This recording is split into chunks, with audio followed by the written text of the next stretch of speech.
안녕하세요, 여러분. 자, 이제 세계사 다음으로 이제 오늘 저번 시간에 우리 진까지 수업을 했었잖아요. 오늘은 이제 한나라부터 수업을 진행을 하겠습니다.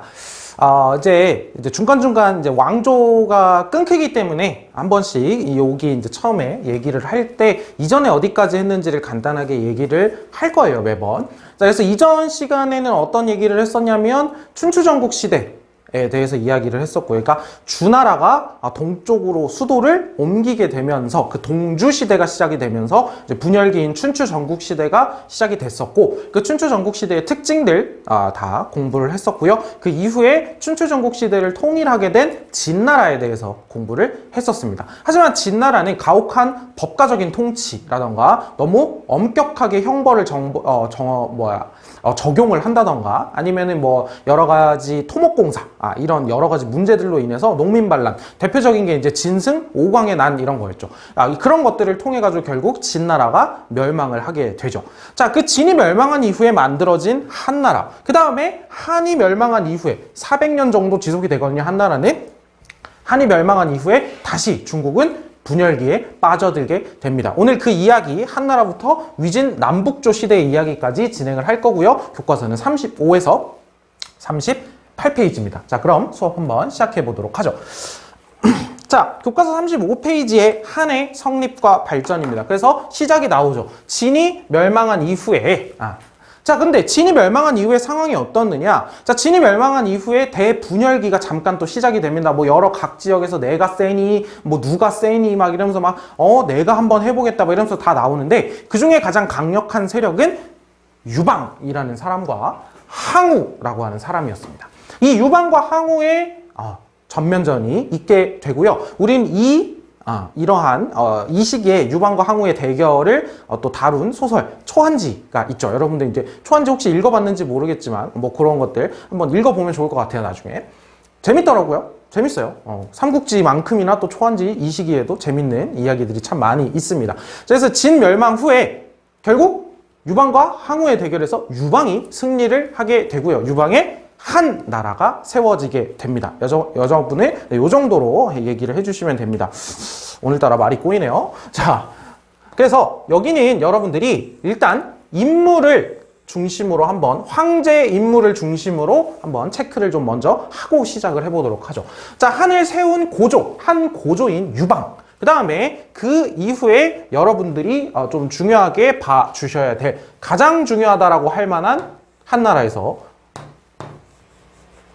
한 무제에 대해서 여러분들이 이 정도로 일단 정리를 해주시면 되고요. 그 뒤에 황제 한 명 정도 더 기억을 하셔야 되는데 그 이야기는 다음 문단에서 진행을 하도록 하겠습니다. 자, 그래서 유방 시기, 고조, 한 고조 시기에서 한 무제로 넘어가면서 그리고 어떠한 변화가 있게 되는지, 그 다음에 한 무제가 한 업적들, 통치 업적들이 어떤 것들이 있는지 여러분들이 알아주셔야 될 겁니다. 자, 그래서 사실 이 1번 문단 같은 경우에 제목을 달아보자면 하나의 제목을 달기는 좀 어려울 것 같아요. 왜냐하면 세워진, 그러니까 한이 성립하고 이 무제 시기에 발전하는 모습들까지 다 있거든요. 그래서 한번 이 시기에 여러분들은 여기에다가 쓰면 되겠죠. 교과서 이쪽에. 자, 보면은 한이 건국이 되고요.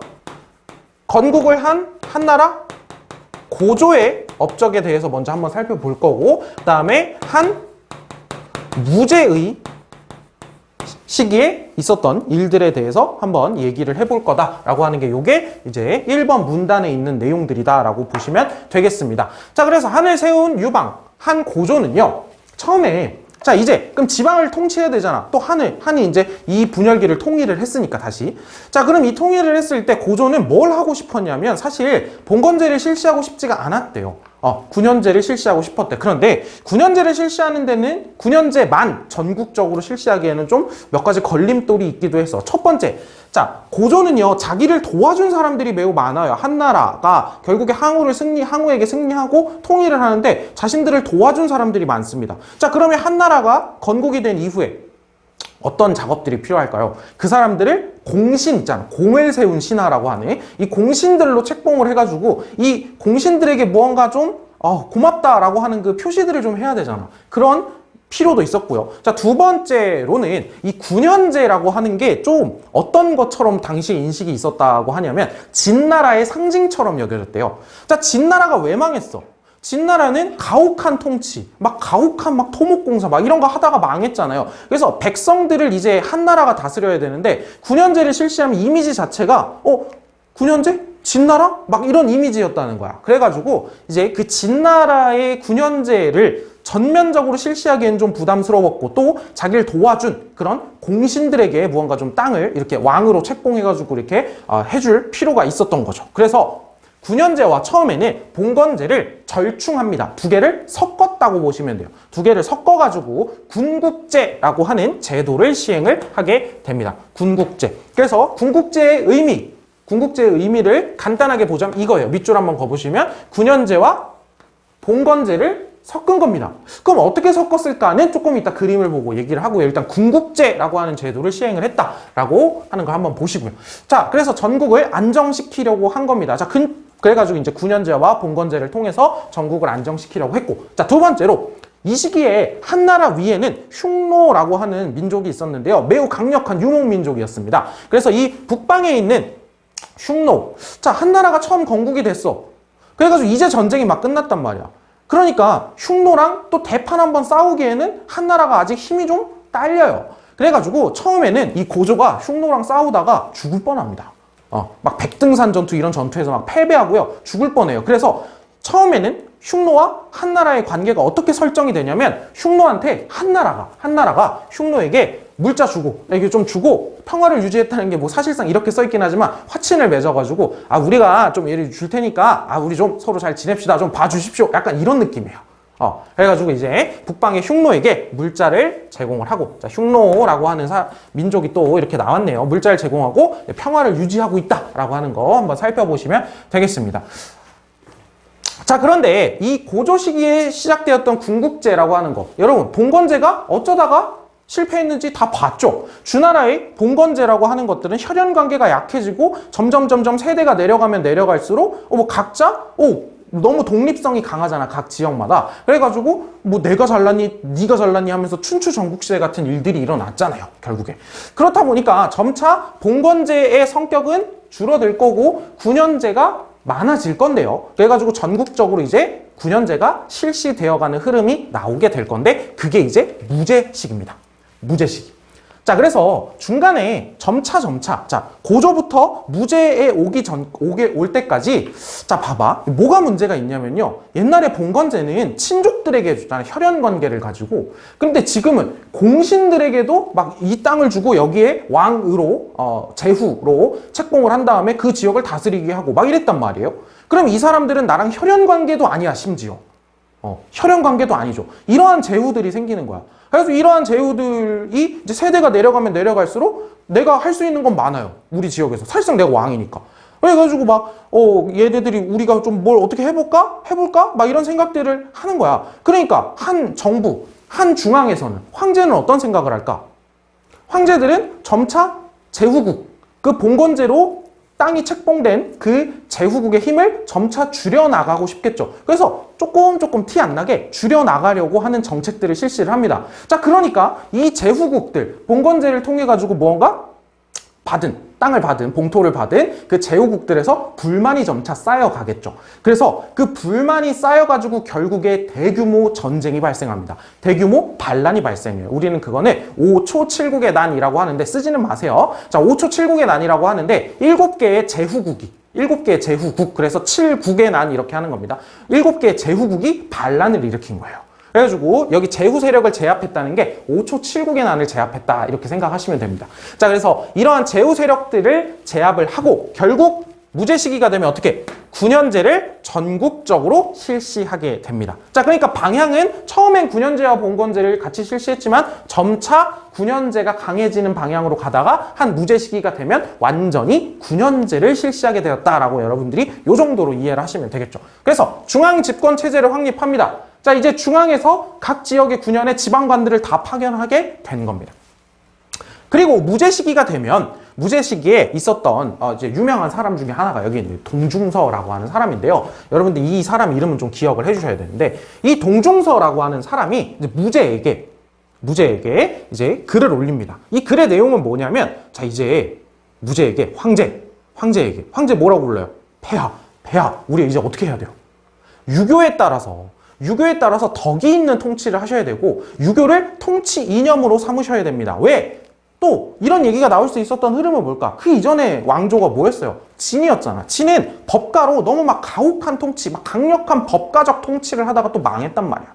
그러면서 이제 동중서가 얘기를 하는 거죠. 유교를 통치 이념으로 삼아서 유교적인 국가 운영을 하셔야 됩니다라고 하고요. 무제는 그 동중서의 건의를 채택합니다. 그래서 동중서의 건의를 수용을 해서 어떻게 한다? 유교를 통치 이념으로 채택을 하게 됩니다. 유교를 통치 이념으로 채택하게 됩니다. 그래서 유교를 통치 이념으로 채택을 해서 여러분들 몇 가지 정책들을 실시하는데, 그거는 조금 이따가 다음 페이지 36페이지에서 보게 될 거니까, 무제 시기에 유교를 통치 이념으로 채택을 했구나 라고 일단 기억을 해주시면 되겠습니다. 자, 이렇게 내부적으로 무언가 통치 체제를 정비하던 무제는요, 이제 어떤 데에도 눈을 돌리냐면 대외, 나라 밖으로도 이제 눈을 돌리게 됩니다. 그래서 무제의 대외 정책이에요. 대외 정책. 자, 대외 정책을 한번 살펴보도록 하겠습니다.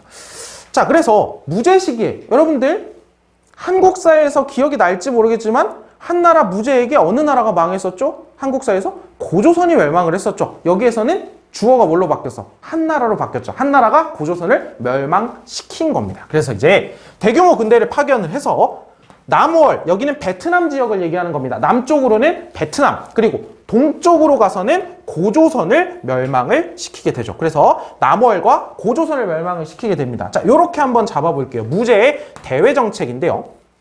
첫 번째라고 하면 남월, 그 다음에 고조선을 멸망을 시켰고, 자, 두 번째, 북쪽으로는 아까 북쪽에는 누가 있다 그랬어? 흉노가 있다 그랬죠. 처음에 한나라 만들어졌을 때는 흉노보다 좀 약했어. 막 지고 그랬단 말이야. 그래서 막 물자 주고 좀 잘 합시다. 막 이러고 있었는데, 이제 한 무제 시기가 되면 흉노와 대결을 하게 됩니다. 그래서 북쪽으로는 여기서부터 할까요? 자, 흉노를 공격을 합니다. 그런데 이 흉노를 공격을 할 때, 동맹이 필요할 것 같은 거야. 좀 동맹이 있으면 좋지 않을까라고 하는 생각에 장건이라고 하는 사람을요, 저기 서쪽으로 파견을 합니다. 서역으로 파견을 해서 같이 흉노와 싸울 동맹을 구하러 보내요.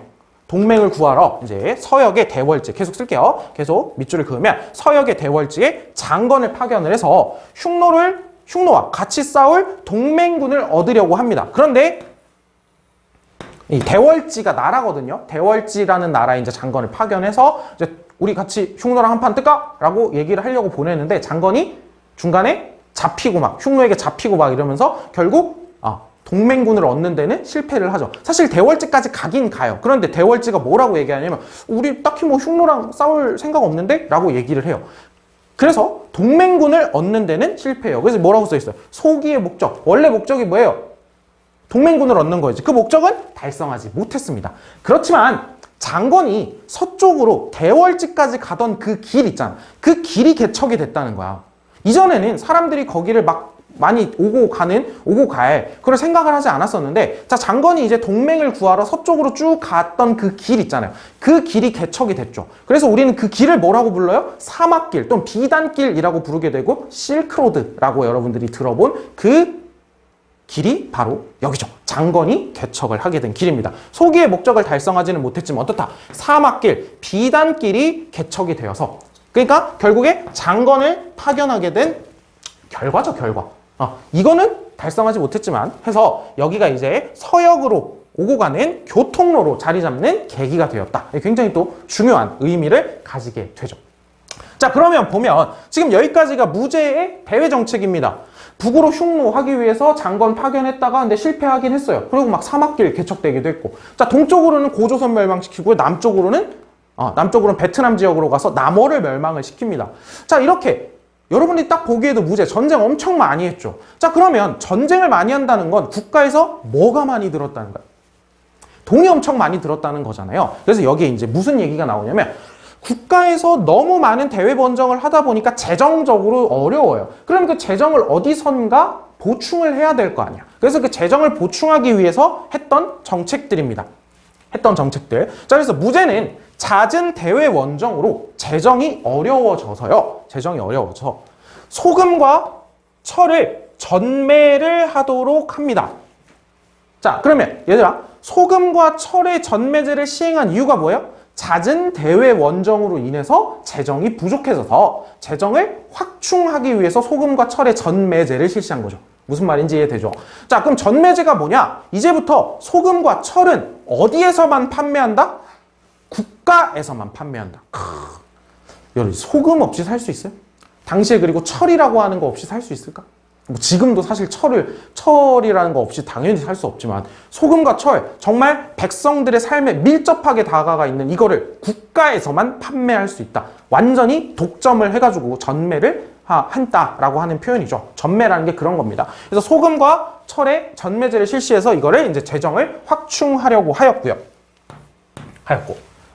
또 뭘 실시하냐면 균수법이라고 하는 걸 실시를 하고 그다음에 평준법을 실시를 해서 요 두 가지를 실시를 해가지고 좀 치솟는 물가를 좀 안정시키고자 했습니다. 자, 이 두 가지는 그러니까 뭐예요? 재정정책이죠. 자, 근데 일단 소금과 철의 전매제를 실시한 이유는 대외원정으로 재정이 부족하니까 재정을 확충하고자 한 거고 또 물가가 좀 불안정하니까 물건의 가격을 안정시키기 위해서 균수법과 평준법이라고 하는 걸 실시를 했다라고 하는 걸 여러분들이 기억을 해줘야겠죠. 아직도 무죄예요. 무죄가 중요할 만하죠. 엄청나게 많은 일을 합니다. 그래서 균수법과 평준법을 실시하여 물가를 조절을 하게 되고요. 이 시기에 오수전이라고 하는 화폐를 발행을 합니다. 재정이 부족하니까 화폐를 새로 발행하는 거예요. 예전에 진나라가 화폐 통일했었죠. 그 통일해가지고 만든 화폐 이름이 뭐냐면 반량전이었어요. 반량전. 그 반량전이 이때까지 쓰이고 있었는데 한나라가 특히 무제 시기에 돈이 부족해지니까 이제 화폐를 새로 찍어내기 시작하는 겁니다.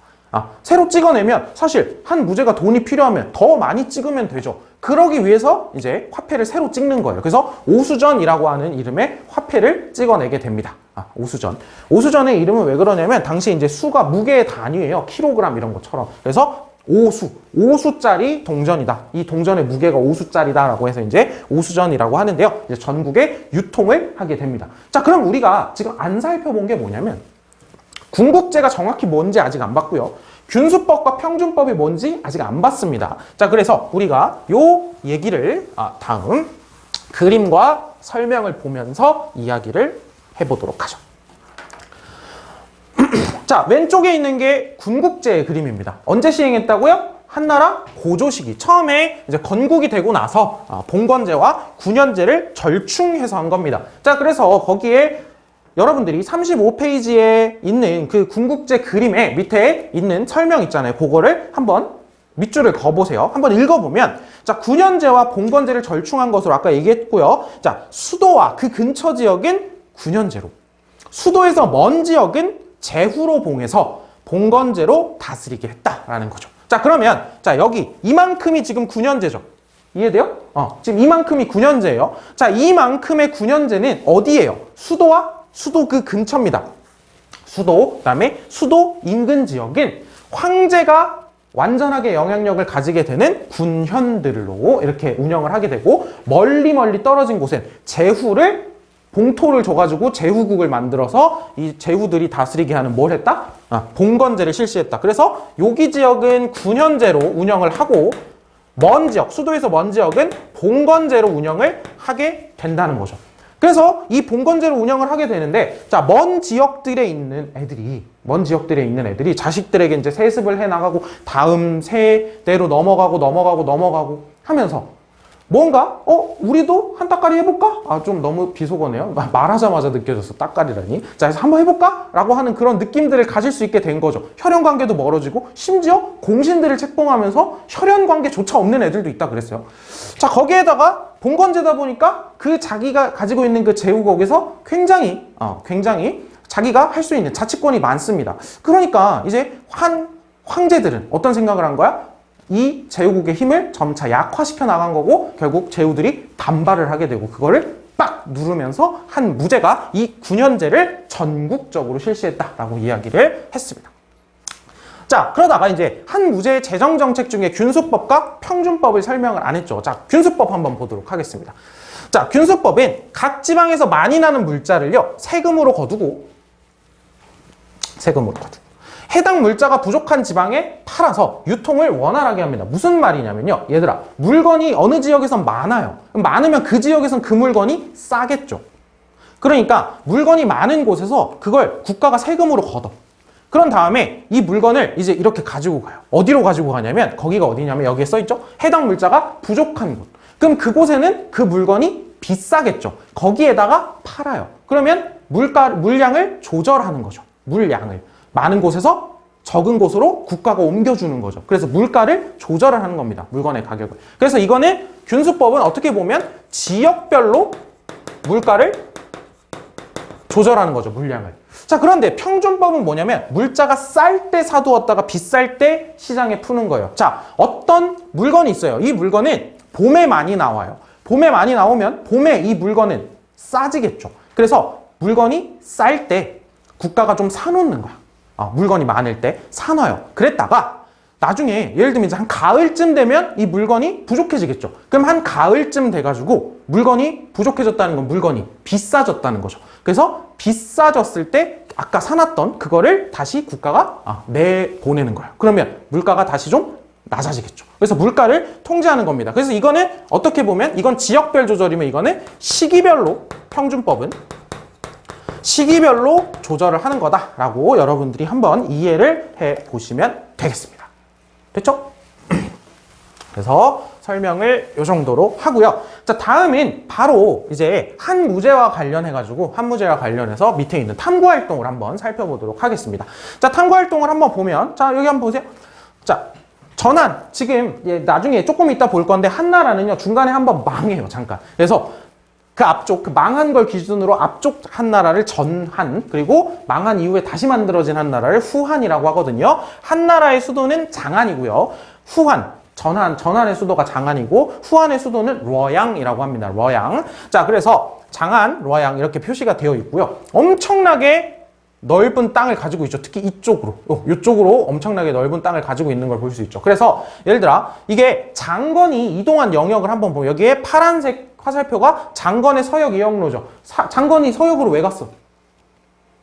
대월지와 동맹을 맺으러 간 거죠. 왜 맺으러 갔어요? 뭐 하자고? 흉노랑 같이 싸우자고. 자, 그래서 장안이 갑니다. 쭉 가서 막 잡혔다가 도망쳤다가 막 해요. 그래서 결국에 우여곡절 끝에 대월지에 갑니다. 그런데 안 할래 라고 해가지고 돌아오죠. 엄청나게 오랜 시간 동안 왔다 갔다 하죠. 그래서 이 대월지로 갔다가 왔던 이 루트가 뭐가 된 거야? 비단길이 됐다는 거죠. 비단길. 이 루트가 비단길이 되었다. 그래서 이제 흉노는 이제 막 밑으로 내려오려고 하는데 이걸 막아낸 거죠. 그리고 이제 북쪽으로 이제 흉노를 몰아낸 게 또 한무제 시기다라고 보시면 되겠습니다. 그래서 자, 1번에 한번 보세요. 자료일과 같이 장건이 서쪽으로 원정을 떠나게 된 이유가 뭐예요? 아까 얘기했었고요. 자, 원정 과정까지는 여러분들이 이제 한번 궁금하면 개인적으로 찾아보시면 될 것 같습니다. 원정을 떠나게 된 이유는 밑에다가 반드시 써두세요. 자, 그 다음에 자료 2번 한번 보겠습니다. 자료 2번 전매제를 시행했다라고 되어 있죠. 자, 돈과 곡식을 담당하는 관리는 자, 아까 봤던 단어들이 나오네요. 소금과 철을 담당하는 관리의 말을 빌려서 산과 바다는 천지의 보물창고로서 모두 황실의 재정을 담당하는 관청에 속하는 것이 마땅하대요. 밑밥을 깔고 있죠.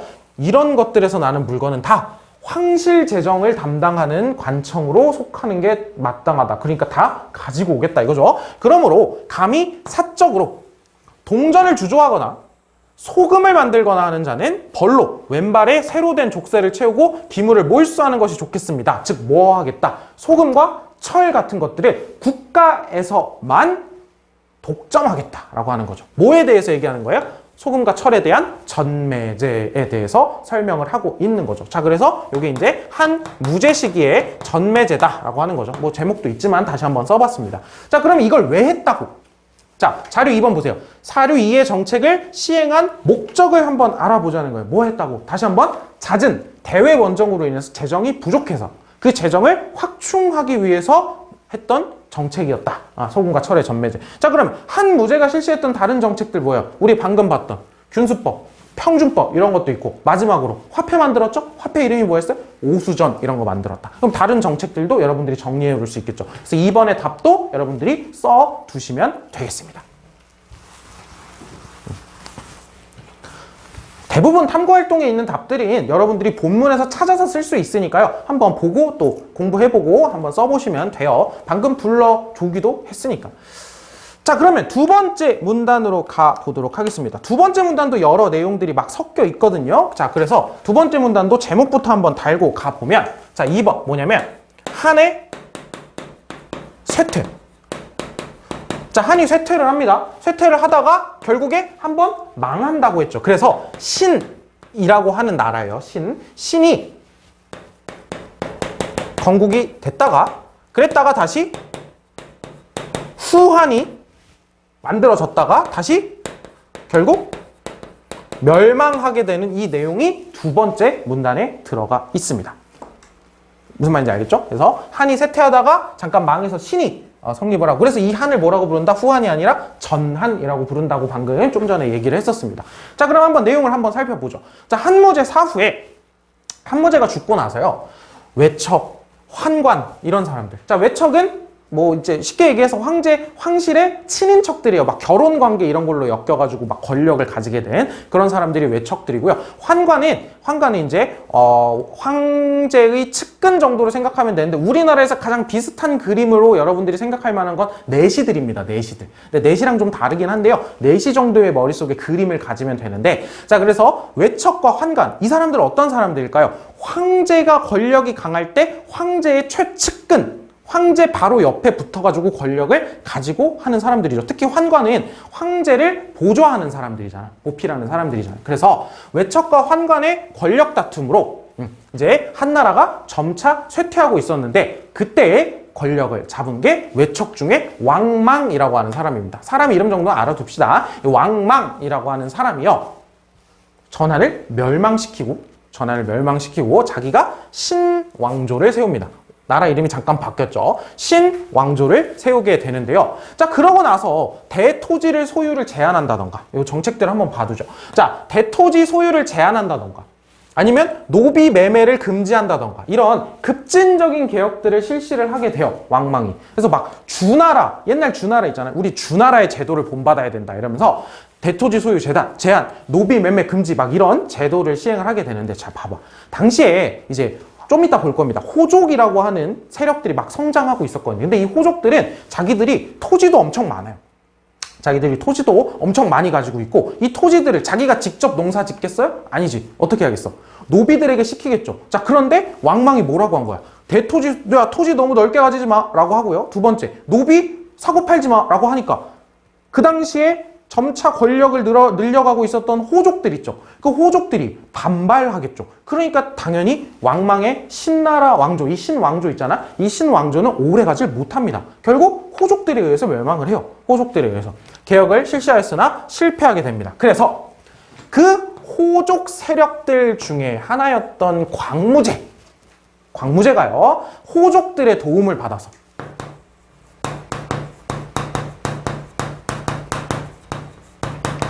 호족들의 도움으로 한을 다시 세우고, 수도는 러양이라 그랬습니다. 그래서 이 뒤쪽의 한을 우리는 후한이라고 부르게 됩니다. 자, 밑으로 한번 가보면 한을 다시 세우고 러양의 도읍을 정하게 됩니다. 이제 후한이라고 하고요. 자, 그래서 광무제는 한 왕조의 부흥을, 그쵸? 다시 이제 신으로 잠깐 끊겼었으니까 다시 한번 한을 불러일으켜야겠다라고 하니 부흥을 꾀하고, 자, 농민의 부담을 줄여주는 조세 정책을 편다거나, 당연하죠. 또 한동안 굉장히 또 혼란기였잖아. 그 혼란기니까 백성들의 부담을 좀 줄여주는 여러 정책들을 했고, 또 유교를 장려하고 이런 모습들을 보여주게 됩니다. 광무제의 정책들이라고 보시면 되겠고요. 자, 그런데 후한 말기가 되면은 또 똑같은 모습이 벌어집니다. 사실 또 똑같은 모습이. 자, 얘들아, 이 시기에 호족들이 막 크고 있었다 그랬죠. 이 호족들이 크고 있으니까 황제는 계속해서 자기를 도와줄 사람들, 자, 호족 세력들이 강해지니까 황제가 뭔가 이제 호족들을 좀 견제할 필요가 있었던 거예요. 호족 세력들이 강해지니까. 자, 그래서 황제들은 자기의 말을 잘 들어줄, 자기를 잘 보좌해줄 환관, 외척들에게 권력을 좀 많이 주고 이랬던 거야. 그래서 좀 이렇게 호족들과의 견제를 하려고. 그런데 이 광무제가 죽고 나서 이제 후한 말기가 되면 황제들이 어려요. 황제들이 계속 일찍 죽어가지고 어린 황제들이 자꾸 나온단 말이야. 이 어린 황제들이 있는데 황제가 어려가지고 얘네들을 통제를 못해. 통제를 못하는데 얘네들에게 권력은 많이 가 있는 상태였잖아. 그러니까 얘네가 이제 떵떵거리면서 전면에 나서게 되는 거죠. 무슨 말인지 이해되나요? 자, 예전에 황제들이 호족들을 견제하기 위해서 막 이렇게 권력을 줬는데 자꾸 황제들이 일찍 죽어. 그래서 어린 황제가 올라서니까 이 어린 황제들이 통제를 못하니까 얘네들이 이제 권력을 마구 휘두르게 됩니다. 황관과 외척의 발호. 발호는 막 일어났다 이런 뜻입니다. 자, 외척이 발호하면서 정치가 점차 문란해지고 호족들은 점차 더욱 토지들을 마구 넓혀 나가면서 대토지 소유로 생활이 어려워진 농민들이 이제 각지에서 반란을 일으킵니다. 또 이제 후한에도 어떻게 된 거야? 후한도 어떻게 된 거야? 농민 반란이 막 터지게 된 거죠. 그 중에서 가장 컸던 황건적, 노란색 띠를 둘렀다라고 해가지고 황건, 수건할 때 건자예요. 그래서 황건적의 난을 계기로 이제 멸망하게 되었다라고 하는 걸 여러분들이 이렇게 봐주시면 되겠습니다. 그래서 후한에 여러분들이 이제 전체적으로 황제 이름을 기억을 하자면 고조, 그 다음에 광무제, 이렇게 고조, 무제, 광무제 여러분들 이렇게 기억을 해주시면 되겠다라고 하는 걸 보시면 되겠습니다. 자, 그러면 다음 페이지로 넘어가 보도록 하겠습니다. 자, 36페이지입니다. 한의 사회와 문화라고 되어 있죠. 자, 그러면 한의 사회와 문화. 방금은 한이 이제 고조에서 만들어져가지고 무제를 거쳐서 잠깐 신으로 끊겼다가 다시 광무제 때 만들어져서 후한이 가다가 이제 후한이 결국 황건적의 난으로 멸망하는 모습까지 봤는데 한의 사회와 문화는 한의 모습이 사회적인 모습 또는 문화적인 모습이 어떠한 모습이었는가를 한번 살펴보려고 합니다. 자, 그래서 첫 번째는 뭐냐면 한대에는 철제 농기구가 전국적 뭐 농업기술 막 이런 얘기가 나오네요. 자, 보면은 이게 한나라의 경제와 관련된 거고 조금 이따 보면 알겠지만 한의 경제적인 모습들 속에서 결국에 호족이라고 하는 사람들이 등장하게 된다라고 하는 게 일단 요 문단의 핵심 키워드입니다. 자, 그래서 자, 한대에는 한번 보도록 하죠. 자, 철제 농기구가 전국적으로 보급이 됩니다. 자, 춘추 전국 시대에서 진나라를 거치면서 철제 무기라던가 철제 농기구가 점차 보급이 됐는데 이제 중국 전역에서 철제 농기구가 전국적으로 보급이 되고 이전보다 농업 기술이 발달하면서 결국에 어떤 일들이 일어나는 거야? 농업 생산력이 매우 증가하는 거죠. 내가 여기에다가 밑줄을 긋긴 긋는데요. 사실 거의 모든 국가에서 나오는 말이겠죠. 왜? 점차 농기구는 발전한 거고 농업 기술은 점차 발전할 거고 생산력은 점차 늘어나겠죠. 그래서 농업 생산력이 매우 증가하게 됩니다. 자, 그런데 토지 사유화의 진전이라고 하는 말이 뭐예요? 사람들이 이제 점차 내 토지를 늘려나가게 되는, 내 토지를 가지게 되는 그 개념이 점점 발달했다는 얘기예요. 자, 그러면 어떤 사람들이 토지를 점점 넓혀 나갈까? 힘있고 돈 있는 사람들이겠죠. 권력 있는 사람들일 거 아니야. 그래서 토지 사유화의 진전으로 빈부격차가 점차 심해지고요. 그러면 어떤 사람들은 토지를 엄청나게 많이 가지게 되는 사람들이 생겨나게 되겠죠. 그러한 지방 지역에서 토지를 넓혀 나가면서 자신의 권력을 키워나가고 있었던 지방 세력인 어떤 사람들, 호족이 등장하게 됩니다. 호족. 그래서 호족이 가지고 있는 가장 큰 특징 중에 하나는 지방 세력이에요. 일단 중앙 세력이 아니었어요, 처음에. 그래서 지방의 유력 세력이라고 할 수 있는 호족들이 등장을 하게 됩니다. 토지를 넓혀 나가면서. 그래서 호족은 자, 토지를 넓혀 나가면 토지를 막 가져. 그럼 그 토지에서 농사 짓던 농민 이런 사람들을 호족이 그냥 자기 밑에 거의 노예처럼 만드는 거야. 그래서 호족은 농민을 예속민, 자기 밑으로 집어넣는 거예요. 예속민으로 삼아가지고 대토지를 경영을 합니다. 자, 이런 상황이었으니까 토지가 많고 예속민, 뭐 사실상 노비 막 이런 사람들이 되다 보니까 아까 왕망이 신을 세우고 대토지 사유 금지, 노비 매매 금지 막 이런 얘기들 하니까 호족들이 반발을 할 수밖에 없는 거죠. 자신들의 세력 기반인데. 그래서 농민을 예속민으로 삼아 대토지를 경영을 해서 지역사회에서 막강한 권력을 행사를 하게 되었고요. 그리고 호족은 점차 지방 세력에서 어디로? 중앙의 세력으로 들어가게 될 거예요. 중앙 세력으로 편입이 될 거라고. 지방에서. 근데 지방에서 중앙 세력으로 편입이 되려면, 즉 중앙, 정치에 참여를 하려면 어떤 그런 과정들이 필요할 거예요. 결국 이 호족들이 뭐가 돼야 돼? 단순히 나 토지 넓어, 막 돈 많아 이런 권력이 아니라 뭐가 있어야 돼요? 정치 권력을 가져야 되잖아. 그럼 이 정치 권력을 가지는 방법, 제일 첫 번째로 떠오르는 게 뭐예요? 관리가 되는 거죠. 관리가 되는 거죠. 그렇죠? 관리가 되는 방법이 뭐였냐면 당시에 한나라에서 향거리선제라고 하는 방법이 있었는데요. 요거 반드시 기억을 해주셔야 됩니다. 그래서 향거리선제라고 하는 것 때문에 일어난 영향이 뭐예요? 호족들이 관료로 진출을 하면서 중앙 정치를 주도하게 된다는 거죠.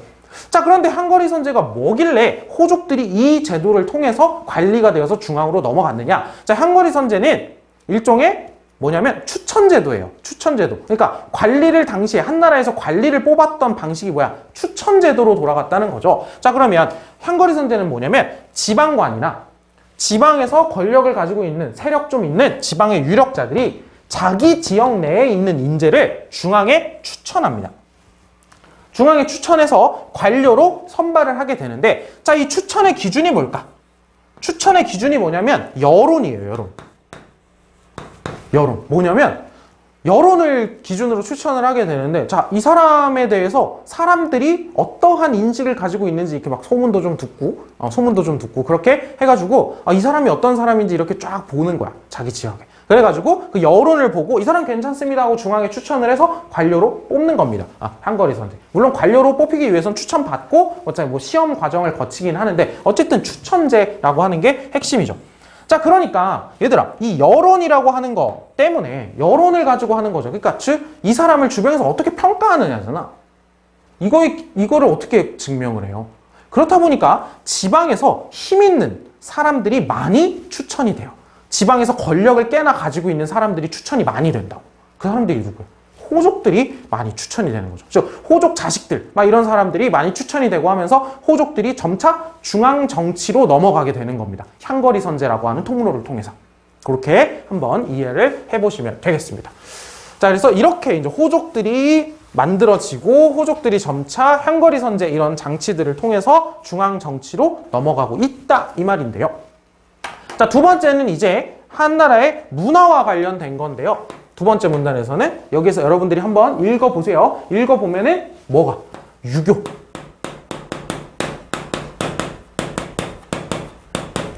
자, 유교하면 여러분들 아까 바로 떠오르는 황제가 있어야 되는데 기억하고 있으라 그랬죠? 무제죠, 한 무제. 동중소의 건의를 받아들여서 유교를 국가의 통치 이념으로 삼았다라고 이야기를 했었습니다. 자, 그래서 여기에 보면 첫 번째 문장이 바로 나오죠. 무제는 유교를 이용해서 황제의 권위를 강화하였습니다. 그래서 한번 읽어보면 주변국과의 관계에서 유교의 화의 사상을 적용을 해서 중국을 황제국 주변을 제후국으로 설정하고 이를 바탕으로 책봉 및 조공 관계를 성립시켰다라고 하는데 이게 무슨 말인지 이해를 해보도록 합시다. 자, 보면 옛날에 주나라는 봉건제를 실시했다고 했었죠. 주나라가 봉건제를. 자, 이 봉건제라고 하는 건 뭐냐면 국가 안에서죠. 이건 중요하죠. 국가 내에서 주나라의 왕이 누구에게?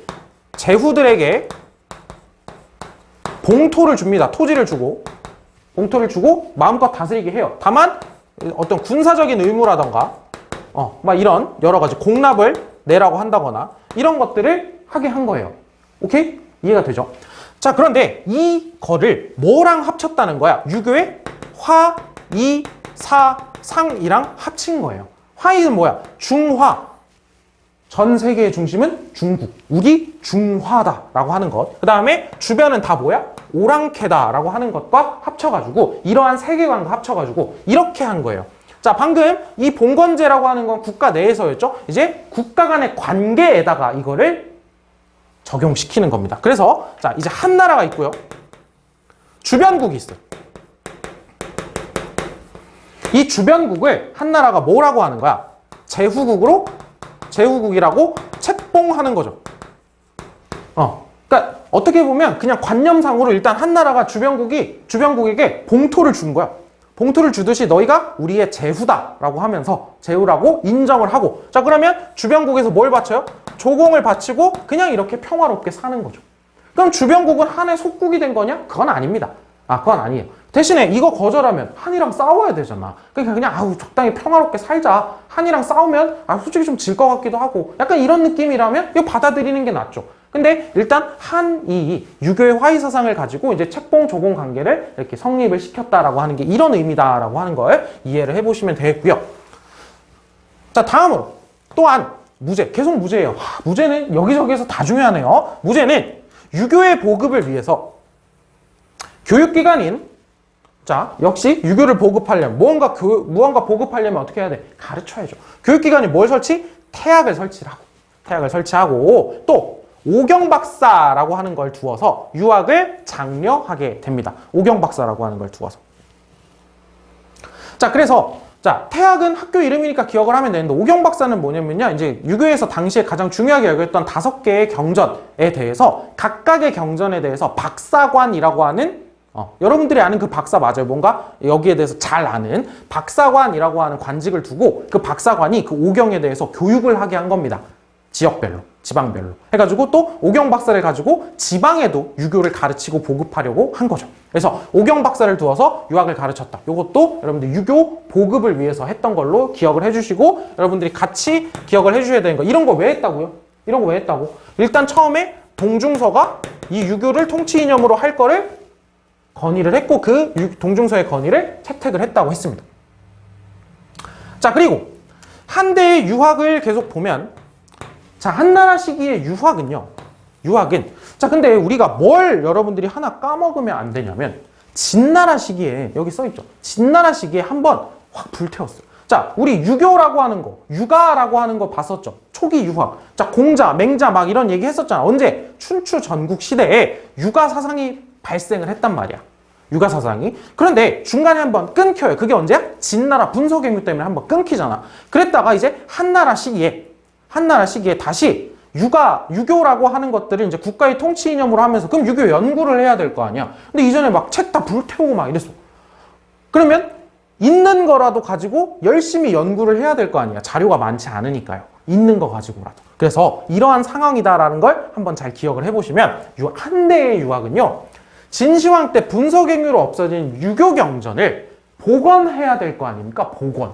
당시에는 막 경전을 그냥 머릿속에 줄줄줄줄 읊고 있는 사람들도 있었다고. 그럼 그런 사람들 데려다가 자, 읊어보세요라고 하면 막 받아 적고 이렇게 복원도 하고 이럴 거 아니에요. 근데 이 사람한테 들었을 때랑 이 사람한테 들었을 때랑 조금씩 다르겠죠. 다를 수도 있을 거 아니야. 그럼 뭐가 진짜일까? 과연 이 문구, 방금 얘기했던 이 문구의 의미는 뭘까? 이 글자의 의미는 뭘까? 자, 이런 것들을 하나하나 따질 수밖에 없겠죠. 하나하나. 자, 그래서 경전을 복원하는 과정에서 경전의 자꾸, 한 문장, 한 단어 이런 거, 이 의미가 뭘까? 막 이런 자꾸 해석을 중시하는 이러한 경향이 발달하게 되는 거예요. 왜? 진 때 한번 끊겼어서 그런 것도 있는 거죠. 이러한 경전의 자꾸 해석을 중시하는 유학 경향이 발전하게 되는데 그런 경향을 기억하세요. 훈고학이라고 합니다. 이러한 훈고학이 발전하게 되었다라고 하는 것까지 여러분들이 기억을 해주시면 되겠습니다.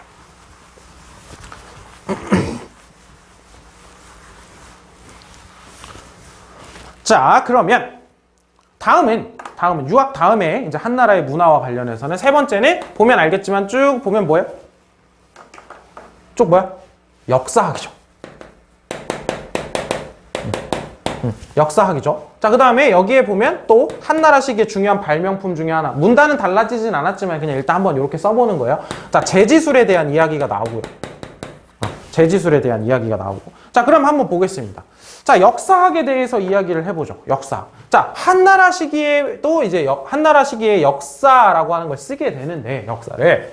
자, 이 당시에는 이제 뭐가 등장을 했대? 기전체라고 하는 방식의 역사서가 등장을 했대요. 기전체. 기전체가 뭐지? 조금 이따 보겠습니다. 자, 전한 시기에 여러분 들어본 사람도 있을 겁니다. 기억을 해주셔야 돼요. 사마천이라고 하는 사람이 쓴 사기라고 하는 사마천은 사실상 동양 역사학의 아버지 정도 되는 정도의 사람입니다. 이 사람이 이 기전체라고 하는 방식, 역사를 쓸 때 기전체라고 하는 방식을 사실상 처음 시작한 사람인 거죠. 그 책이 바로 사기라고 하는 책인 거고. 그리고 후한 시기에는 반고라는 사람이 한서라고 하는 이런 책들을 쓰게 된다는 거죠. 이런 책들이 나온다는 거예요. 오케이? 그래서 이런 책들. 그 중에서 여러분들이 꼭 기억을 해주셔야 되는 거. 한서도 기억을 해야겠지만 제일 중요한 건 사마천의 사기입니다. 기전체 방식. 뭐, 한서도 기전체 방식입니다. 그런데 기전체가 뭔지까지 이따가 조금 보도록 하죠. 자, 그리고 이제 후한 초에 환관이었던 체륜이라고 하는 사람이 제지술. 뭐예요? 종이라고 하는 걸 드디어 만들게 됩니다. 그래서, 종이라는 걸 만들고 이제 학문 사상이라고 하는 게 발달하죠. 옛날에는 막 나무에다가 쓰고 막 이랬단 말이에요. 막 대나무 쪼개가지고 대나무에다 쓰고 막 이러는데 이제 책이라고 하는 걸 종이를 통해서 만들 수 있게 되는 거죠. 그러면서 이제 학문과 사상의 발달에 당연히 도움이 되겠죠. 그리고 또 한편 이제 불교의 얘기인데요. 불교가 사막길 있죠? 사막길을 따라가지고 이제 거기가 개척이 됐으니까 사람들이 오갈 거 아니에요. 거기를 통해가지고 이제 불교가 자 인도 지역을 거쳐가지고 이렇게 오게 되는데 사실 이 시기에는 불교가 들어는 왔으나 뭐 그렇게까지 불교가 유행하고 막 이러지는 못했다라고 하는 거다. 이 정도로 그냥 한번 봐주시면 되겠습니다. 자, 그래서 마지막 문단을 한번 보면요. 이처럼 한은 400년 정도가 가거든요. 통일제국을 유지하면서 춘추전국 시대 이래에 발전한 문화를 융합을 하게 되죠. 자, 그러니까 춘추전국 시대는 어떻게 보면 혼란기였기도 했지만 이 시기에 각 국가가 막 경쟁을 하다 보니까 엄청나게 많은 발전이 있었거든. 그런데 분열기였잖아. 결국 그걸 진이 통일을 하기는 했지만 진나라는 굉장히 짧은 단명한 국가였어요. 그러니까 결국에 그 발전한 문화를 잘 융합하고 결국 그거를 조금 더 나은 수준으로 끌어올리는 역할을 누가 했다는 거야? 한나라가 했다는 거죠. 그래서 중국 문화의 기틀을 마련하였다. 그래서 중국에서 무언가 중국적인 거를 얘기할 때 항상 붙는 글자가 여기에 있듯이 뭐예요? 한이죠. 그래서 한자. 중국의 글자라고 하는 뜻으로 한자 이렇게 얘기하잖아요. 한의 자. 그리고 한족. 중국의 주류 민족이죠. 중국의 주류 민족. 한족.